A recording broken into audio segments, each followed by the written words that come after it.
अस्सलाम वालेकुम दोस्तों, आज की इस वीडियो में मैं आपको बताऊंगा टू पीस कॉलर लगाने का तरीका और जिससे इसकी नोक भी बहुत ही बेहतरीन निकलेगी। बिल्कुल आसानी के साथ, कोई कैंची की ज़रूरत नहीं पड़ने वाली। क्या करेंगे, सबसे पहले आपने बुकरम को इस तरह से चांटी कर देना है, क्योंकि इसके जो नोक होते हैं बहुत ही बड़े होते हैं। तो सबसे पहले हमने इसकी नोक इस तरह लाइन लगाने के बाद इसको छोटा कर देना है। अब इसको बराबर करेंगे और बराबर करने के बाद थोड़ी सी ये जो छोटा पैटर्न होगा वो भी इसका छांट लेंगे। अब ये वाली चीज़ दोस्तों बाज़ औक़ात दोस्त नहीं चाटते, लेकिन मैं चाटता हूँ क्योंकि मैं कपड़े का दबाव देता हूँ, तो जिसकी वजह से इसकी फिनिशिंग बहुत ही अच्छी आती है। बाज़ औक़ात आप देखते हैं कि जब उसमें डबोटे बन रहे होते हैं, बाज़ औक़ात बुकरम टूट रही होती है, तो आपने क्या करना है, इसको अच्छी तरीके से शेप दे देनी है। ठीक है दोस्तों, और आपने कोशिश करनी है कि जब भी दोस्तों अगर इस्त्री आप लगाएं तो एक अच्छी तरीके के साथ इस्त्री लगाया करें, ताकि बाज़ औक़ात ये है कि एक दो धुलाई के बाद ये ख़राब हो जाती है। असल में आपकी बुकरम ख़राब इसी वजह से हो जाती है कि दोस्तों आप जब इस्त्री को इस तरह कर रहे होते हैं तो आप बहुत जल्दी में इस तरह प्रेस कर देते हैं, और जिसकी वजह से आप पानी का इस्तेमाल बहुत ही कम करते हैं।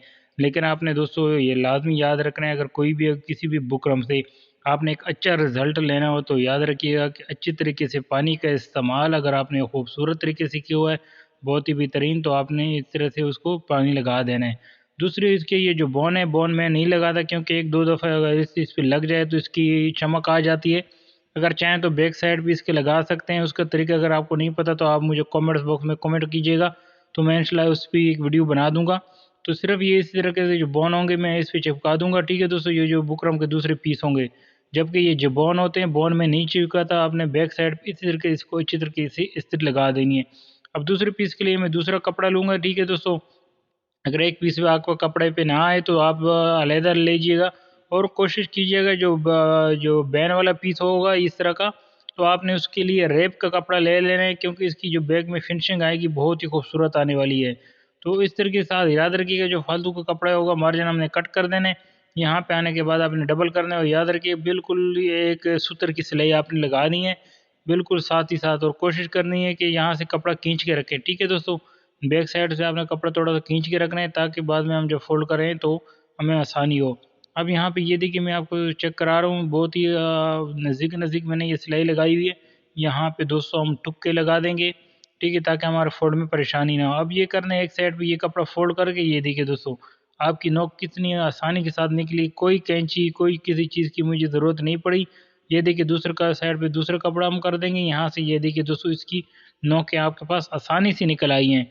तो अगर हमारी वीडियो आपको पसंद आती है तो लाजमी लाइक किया करें, अगर चैनल को सब्सक्राइब करते हैं या नहीं दोस्तों, लाइक लाजमी किया करें।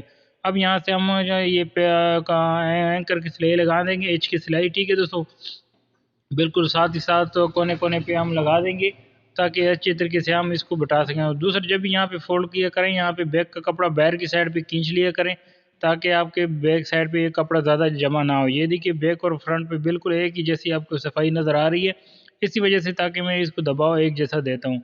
जो ये फालतू कपड़ा होगा दोस्तों, आपने इसको अच्छी तरीके से कट कर देना। ये देखिए एक जैसे बराबर आ गया। अब क्या करें, इसको इस तरह से पकड़ के यहाँ पे एक टुक लगा देंगे, ताकि हमारा सेंटर का पता हो सके।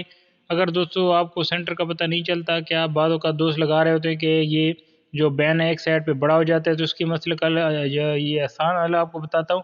यहाँ पे इस तरह से कट कर लें। ठीक है दोस्तों, आप सेंटर में एक सिलाई इस तरह लगा दें, ताकि जब भी आप लगाएं इस पे एक जैसा आपका मार्जिन एक जैसा आए।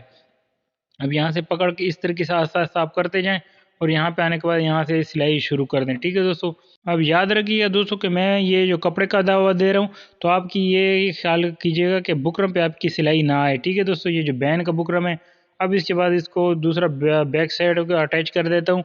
बैक साइड इस तरह अटैच करने के बाद दोस्तों यहाँ से आप फिनिशिंग चेक करें। नीचे आपने कपड़ा एक जैसा बराबर रखना है, कहीं पे ज़्यादा कहीं पे कम नहीं करना है जब भी आप करें। दोस्तों अब हमारी कॉलर की फिनिशिंग चेक करें, ये बिना इस्त्री के बिल्कुल कोई गोडे के साथ रगड़ के मैंने गुलाई नहीं की, बिल्कुल सिर्फ हाथों की मदद से। तो ये इस तरीके से आपकी गुलाई भी अच्छी आएगी, और ये कॉलर भी आपका बहुत ही अच्छा बनेगा। अगर वीडियो पसंद आई तो लाइक करें, चैनल को लाजमी सब्सक्राइब करो, दोस्तों के साथ भी शेयर करें। तब तक हमें नई वीडियो तक इजाज़त दीजिएगा। अल्लाह हाफिज़।